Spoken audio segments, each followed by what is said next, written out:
शुक्रवार है और पूर्व की भांति आज भी हम सत्संग के कार्यक्रम से सब लोग एकत्रित हैं।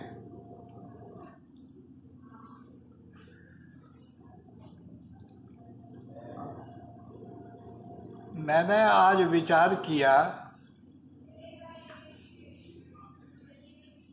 एक बड़ा सुंदर सूत्र है, इसका योग से भी संबंध है और भक्ति से भी संबंध है। स्थिरम सुखमासनम। जब मनुष्य टिकता है, अपने आप को रोकता है, आत्मनियंत्रण करता है, कंट्रोल करता है, अपने अंदर के अनावश्यक मूवमेंट को रोकता है, तो उस समय वो जिस स्थिति में बैठता है वो सुख देने वाली स्थिति होती है। हम इसको दूसरे शब्दों में कह सकते हैं कि अगर आप सुख पाना चाहते हैं तो अपने अंदर की चंचलता को, अपने अंदर की विक्षिप्तता को,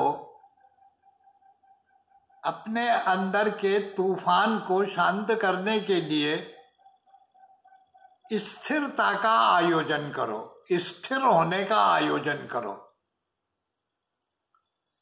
अनुत्तेजित अवस्था में रहने की कोशिश करो, उद्वेग रहित होकर के रहने का प्रयत्न करो। इसीलिए धर्म का पहला अंग क्या है? धर्म के 10 लक्षण हमारे प्राचीन वाङ्मय में पाए जाते हैं। धर्म का लक्षण ये नहीं है न बाह्य लिंगात, नहीं बोलो मत भाई, न बाह्य लिंगात। धर्म का लक्षण बाहर से नहीं होता है। मेरे दाढ़ी है, बाल है, ये धर्म का लक्षण नहीं है। मैंने धोती कुर्ता पहना हुआ है, किसी ने पैंट पहनी हुई है, तो धोती कुर्ता धर्म का लक्षण नहीं है। न बाह्य लिंगात। यज्ञोपवीत मैंने धारण किया हुआ है, ये बाहर है, ये बाहर यज्ञोपवीत, ये धर्म का लक्षण नहीं है। जिस आदमी ने यज्ञोपवीत धारण किया हुआ है वो धार्मिक हो, यह आवश्यक नहीं है, क्योंकि यज्ञोपवीत ऊपर से धारण किया गया है, धोती ऊपर से धारण की गई है। ये तुम्हारा अपना नहीं है, आंतरिक नहीं है। इसलिए वैशेषिक कार ने धर्म की बात करते हुए कहा कि न बाह्य लिंगात। सिर पे चंदन है, त्रिपुंड है, या आपने कोई और बाहर का चिन्ह बना लिया है कि मेरे धार्मिक होने का लक्षण ये है, तो धर्म के लक्षण करते समय वैशेषिक शास्त्र के निर्माता ने धर्म का पहला लक्षण दिया है, धृति ही। तुम में स्थिरता हो, धारण करने की शक्ति हो। जरा सी हवा चली और तुम हिल गए, जरा सी किसी ने कोई बात कही तुम व्याकुल हो गए। अगला आदमी अपने शब्दों को कुछ बोला उसने और आप अंदर से लेकर बाहर तक व्याकुल होकर के हिल गए। जिनमें इतनी भी स्थिरता नहीं है, इतनी भी शक्ति नहीं है कि अपने आप को स्थिर कर सकें, रोक सकें, तो भैया ये धर्म को धारण कर ही नहीं सकते, क्योंकि धर्म का पहला लक्षण ही धृति है, धैर्य है। इसको हम कह सकते हैं सहन शक्ति, सहिष्णुता। इसको हम एक अर्थ और दे सकते हैं, स्वीकारोक्ति, दूसरे की बात को स्वीकार करना।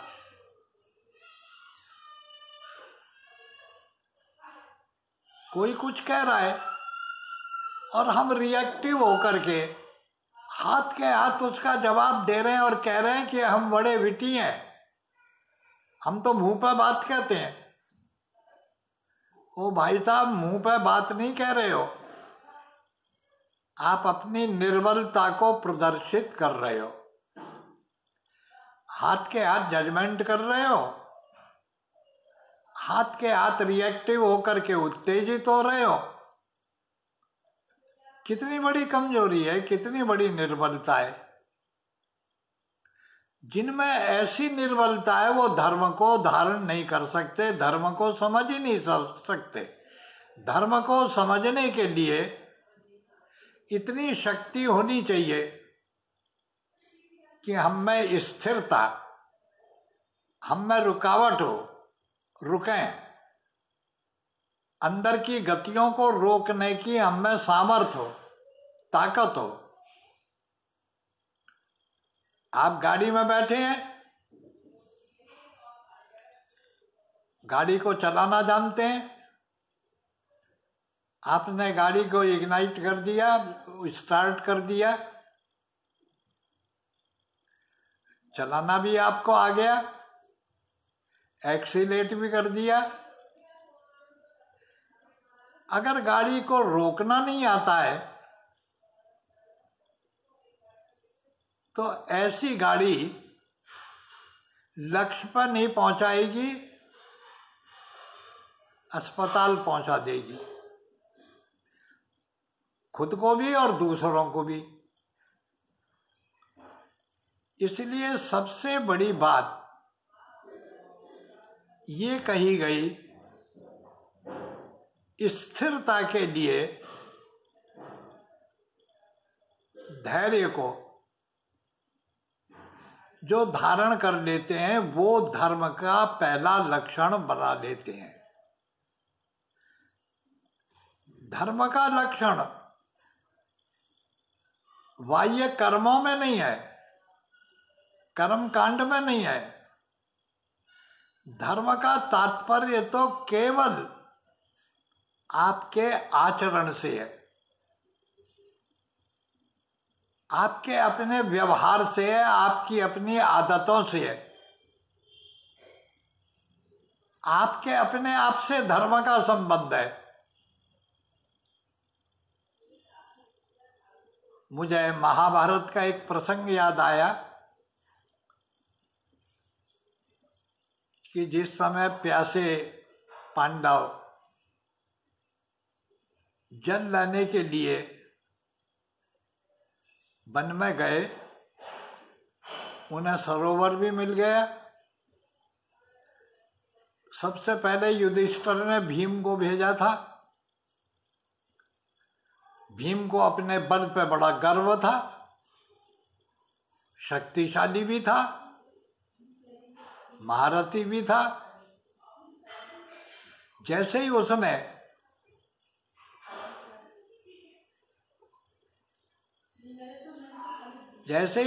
जल में अपना हाथ डाला, अंजलि डाली भरने को, ऐसे ही आकाशवाणी हुई कि सावधान, ये जलाशय का स्वामी मैं हूं। बिना मेरी आज्ञा के, बिना मेरी अनुमति के अगर तुमने जल पिया तो मैं उसका तुम्हें दंड दूंगा। भीम ने सोचा कि जिसकी भुजाओं में हजारों हाथियों का बल है, मुझसे भिड़ने वाला कौन हो सकता है। इस गर्व में, इस अभिमान में या इस भ्रम में जैसे ही उन्होंने जल पीने को हाथ ऊपर उठाया, वो मूर्छित होकर के गिर गए। एक प्रहर बीत गया, भीम नहीं आए लौटकर। युधिष्ठिर व्याकुल हुए। उन्होंने अर्जुन को भेजा। जैसे ही अर्जुन ने जल लेने के लिए अपना हाथ जलाशय में डाला तो वही आकाशवाणी फिर हुई।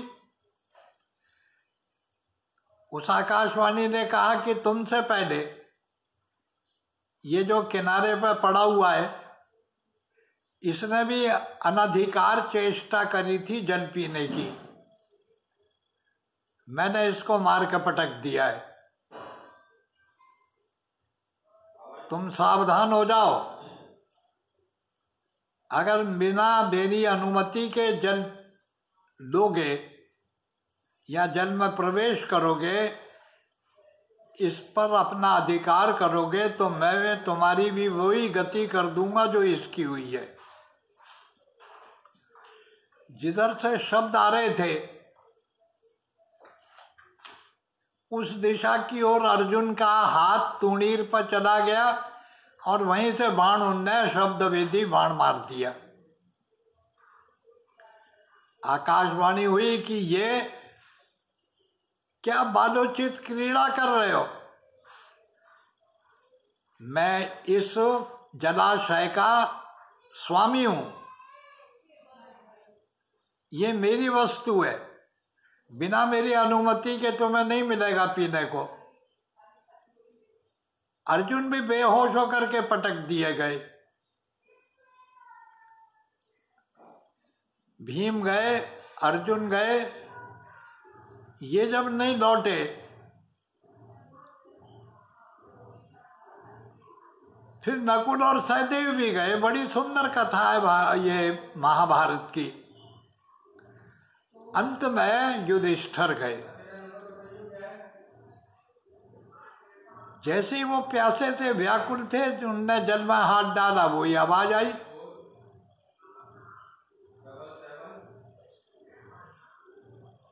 लेकिन युधिष्ठिर अपेक्षाकृत भीम, नकुल, सहदेव और अर्जुन के अधिक शांत थे, स्थिर थे। उनमें नियंत्रण पावर थी, आत्मनियंत्रण था। उन्होंने जल छोड़ दिया, जलाशय में नहीं पिया। कहा कि तुम्हारे प्रश्न क्या है, वो प्रश्न करो, मैं तुम्हें उत्तर दूंगा। यक्ष ने उनसे प्रश्न किया, ये बात बताओ कि विपत्ति काल में, विपत् काला का रक्षति, विपत्ति के समय मनुष्य की रक्षा कौन करता है। अब हम जैसे से अगर ये सवाल किया जाता तो शायद मैं तो ये उत्तर देता कि ठाकुर जी रक्षा करते हैं, भगवान रक्षा करते हैं। क्योंकि हमने हर उस कार्य को जो हम नहीं कर सकते हैं, उसका ठेका हमने भगवान को दे रखा है। जो काम हमने नहीं किया वो काम भगवान करेगा, और जो हानियां हो रही हैं, जो हमारे साथ गड़बड़ हो रही है, वो भी सब भगवान ही कर रहा है। हम हर चीज का उत्तरदायित्व भगवान पर छोड़ देते हैं। तो अगर आम आदमी से पूछा जाता कि क रक्षति, कौन रक्षा करता है, तो कह देते कि भगवान रक्षा करते हैं। लेकिन युधिष्ठिर ने कहा नहीं, धर्मो रक्षति रक्षिता, जिसने अपने धर्म की रक्षा की है वो धर्म उसकी रक्षा करता है। धर्म एव हतो हन्ति, जो अपने धर्म को नष्ट कर देता है धर्म उसे नष्ट कर देता है। धैर्य हमारा अपना अंदर का धर्म है और धर्म का पहला लक्षण ही धैर्य है। जिनमें बर्दाश्त नहीं, सहन करने की शक्ति नहीं, जो निरंतर उत्तेजित अवस्था में रहते हैं, व्याकुलता में रहते हैं, उद्विग्न रहते हैं, जिनके मन में वेग उठते ही रहते हैं, ऐसे जो व्याकुल विक्षिप्त मन के लोग हैं, विक्षिप्त बुद्धि वाले लोग हैं, इनके अंदर नियंत्रण की शक्ति नहीं होती है। धर्म का पहला लक्षण है अपने अंदर नियंत्रण की शक्ति को जागृत करना, उसे तैयार करना।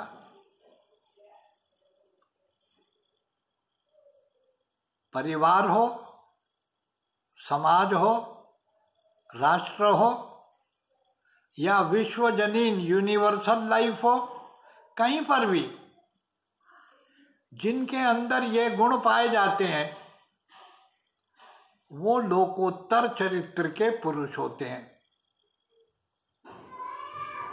भवभूति ने श्री राम के चरित्र की व्याख्या करते समय एक बड़ी सुंदर बात कही। राम का चरित्र कैसा है, राम का मन कैसा है, राम के विचार कैसे हैं। तो भवभूति कहते हैं कि राम का मन वज्रादपि कठोरानी। राम की एक विशेषता है कि उनका मन उनके लिए वज्र से भी ज्यादा कठोर है। मृदुनी कुसुमावता, राम के मन का एक हिस्सा है जो पुष्प से, फूल की पंखड़ी से भी ज्यादा कोमल है। ये कोमलता दूसरों के लिए है और ये कठोरता राम की अपने लिए है। पूरा का पूरा राम का चरित्र,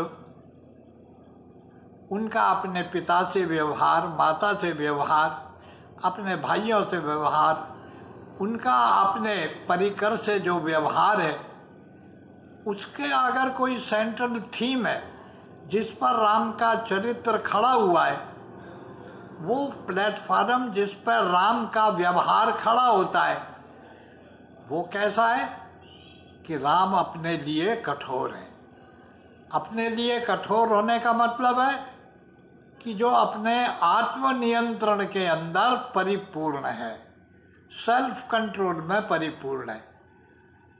तो धर्म का लक्षण सबसे पहला है कि आत्मनियंत्रण की जिनके अंदर प्रवृत्ति होती है वो धार्मिक हो जाते हैं, और जिनमें आत्मनियंत्रण की निर्बलता होती है वो धर्म के स्थान पर धर्माभास के शिकार हो जाते हैं। अज्ञान को धर्म समझ के, अंधविश्वास को धर्म समझ के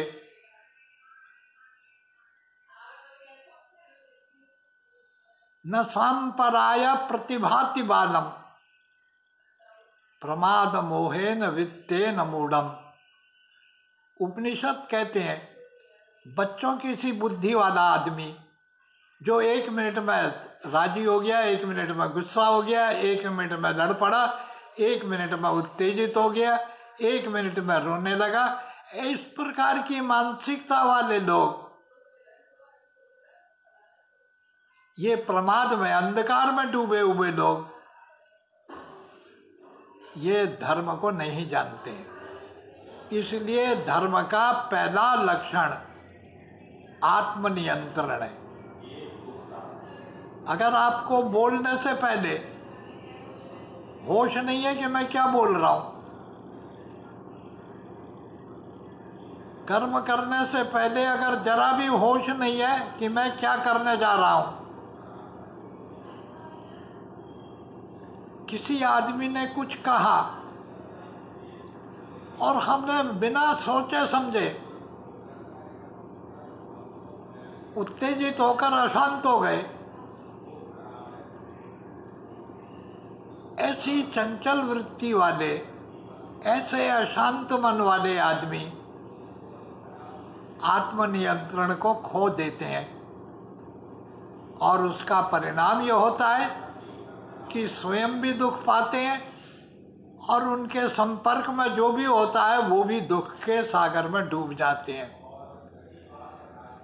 इसलिए धर्म का पहला लक्षण दिया धृति ही, स्थिरम, आप में स्थिरता होनी चाहिए।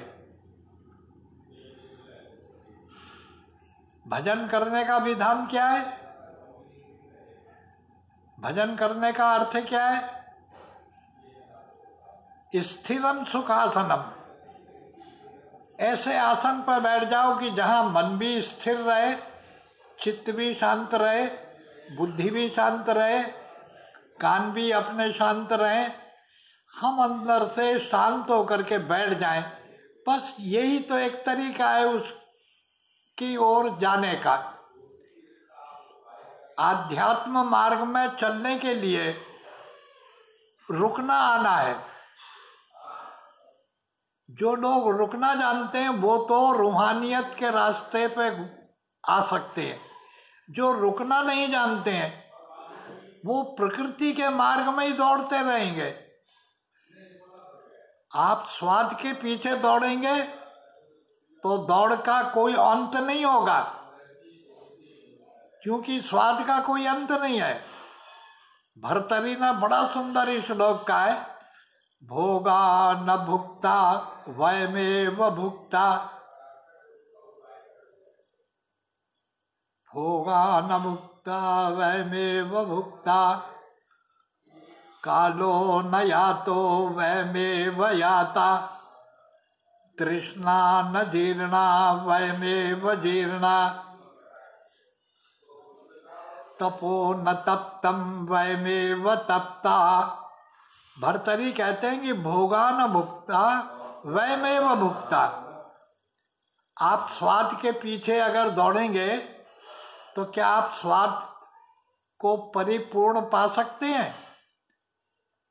स्वाद का कोई अंत है क्या? भर्तरी कहते हैं कि आप भोग भोग करके खुद भुगते जाओगे, खुद भुगत जाओगे, कम हो जाओगे, पर स्वाद कम नहीं होगा, ये बढ़ता ही जाएगा।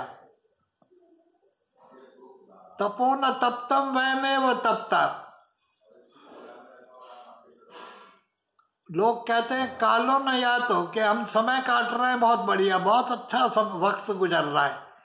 लोगों का बोलने का एक तरीका होता है, कौन साहब क्या हालचाल है? बोले साहब राम जी की कृपा है, वक्त बहुत बढ़िया कट रहा है। समय कट रहा है या समय के साथ तुम भी कटते चले जा रहे हो? भर्तरी कहते हैं कि तुम भोगों को भोगते भोगते खुद भुगत गए, लेकिन भोग समाप्त नहीं हुए। तपते तपते दुखी होते होते तुम खुद जलने लगे, लेकिन दुख समाप्त नहीं हुए। समय को काटते काटते हम कट गए, लेकिन समय समाप्त नहीं हुआ। लेकिन एक बात अद्भुत हो गई, तृष्णा न जीर्णा वयमेव जीर्णा। मैं बूढ़ा हो गया, मैं बिल्कुल जर्जरित हो गया, लेकिन तृष्णा अभी तक वैसी की वैसी जवान होकर के बैठी हुई है।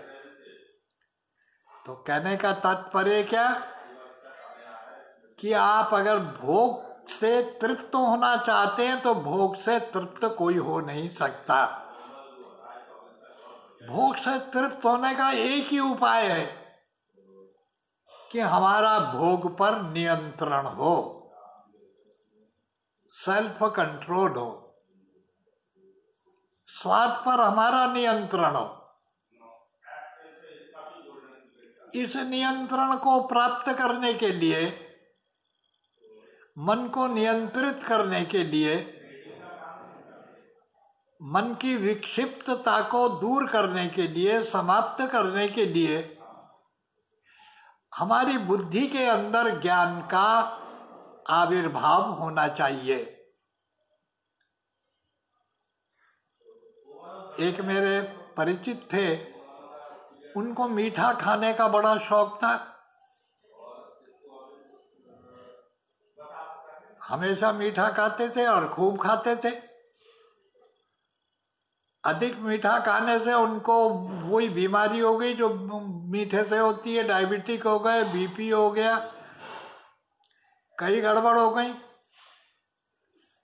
डॉक्टर ने उनसे कहा, अच्छे सज्जन थे, इधर के थे, बाह के थे, जगदम्बा प्रसाद शर्मा ऑफिसर थे रेलवे में। उनसे कहा कि एक बात कहे शर्मा जी, बिल्कुल बंद कर दीजिए मीठा, तली हुई चीज मत खाइएगा। उन्होंने कहा तो क्या खाना होगा? बोले पालक खाइए, लौकी खाइए, ज्यादा नमक बंद कर दीजिए और बिना नमक का खाइए, उबली हुई सब्जी खाइए।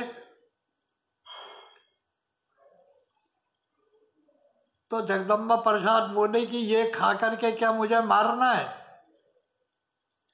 डॉक्टर ने कहा कि ये खाओगे तो बच जाओगे, और ये खाओगे जो तुम खा रहे हो तो जल्दी मर जाओगे, समझ लेना। जब उन पर पहली बार अटैक पड़ा था, हार्ट का माइल्ड इफेक्ट हुआ था, इतने आतंकित और भयभीत हो गए। मैंने उनके दोनों रूप देखे, खौआ रूप भी देखा, और जब वो आतंकित हो गए वो रूप भी देखा। भय से मन नियंत्रित हो गया। नहीं, ऐसी बात नहीं है। डॉक्टर साहब ने ये ज्ञान दिया, ये ज्ञान बुद्धि में बैठ गया, तो बुद्धि ने मन को नियंत्रित कर लिया। मन तस्तु बुद्धि राहु, मन से भी ज्यादा शक्तिशाली बुद्धि है। बुद्धि मन को कंट्रोल करती है, और बुद्धि जब कंट्रोल करती है तो मन नियंत्रित होता है। इसीलिए भगवान ने गीता में कहा है, नहीं ज्ञानेन सदृशम पवित्रम इह विद्यते तत्स्वयं योग संसिद्धा काले नात्मनि विन्दति। हे अर्जुन, मनुष्य में जो अपवित्रता होती है वो मानसिक होती है, मन के विचारों से होती है, मन के चिंतन से होती है। उसका मन जिस प्रकार की तरंगें पैदा करता है उससे अपवित्रता पैदा होती है। उस अपवित्रता को दूर करने के लिए केवल एक उपाय है, ज्ञानेन सदृशम न पवित्रम यह विद्यते। जब ज्ञान का सूर्य उदय होता है, विवेक का जब प्रकाश होता है, तो मन नियंत्रित हो जाता है। मन को कंट्रोल करने की ताकत बुद्धि में है। लेकिन जब बुद्धि गड़बड़ होती है, बुद्धि में विकार होता है, जब बुद्धि में पॉल्यूशन होता है, उसको पवित्र करने की शक्ति किसमें है? तो बुद्धे आत्मना पवित्र भवति। जब आदमी आत्मज्ञान की ओर बढ़ता है तो बुद्धि नियंत्रित होती है। हमारे वर्तमान काल में, जैसे मैंने गत शुक्रवार को चर्चा करी थी कि इतना बड़ा ज्ञान और विज्ञान का विकास हो गया, क्या रशिया के लोग साइंटिस्ट नहीं है? यूक्रेन के लोग साइंटिस्ट नहीं है? क्या अमेरिका के लोग साइंटिस्ट नहीं है? ये जितने भी नाटो देश के सदस्य हैं, क्या वैज्ञानिक नहीं है? क्या आप और हम वैज्ञानिक नहीं है? हमारा पूरा आपका हमारा सोचना साइंटिफिक है, लॉजिकल है। सब कुछ होने के बाद भी आप और हम सब मिलकर के रात और दिन अस्त्र और शस्त्रों की दौड़ में ही तो लगे हुए हैं। कौन कितना आर्मामेंट करता है? Which nation is highly prepared to fight at every time? किसके पास कितना आर्मरी है, उसके पास कितनी फौजें हैं, उसके पास कितने अस्त्र शस्त्र हैं, उसके पास कैसी टेक्नोलॉजी है युद्ध की, ये सारा बुद्धि से ही तो हो रहा है। जिनका मन भी विकृत हो और बुद्धि भी विकृत हो जाए तो आप उनको पागल कहोगे या समझदार कहोगे? बुद्धि से भी पागल है, मन से भी पागल है। इस पागलपन से मुक्त होने के लिए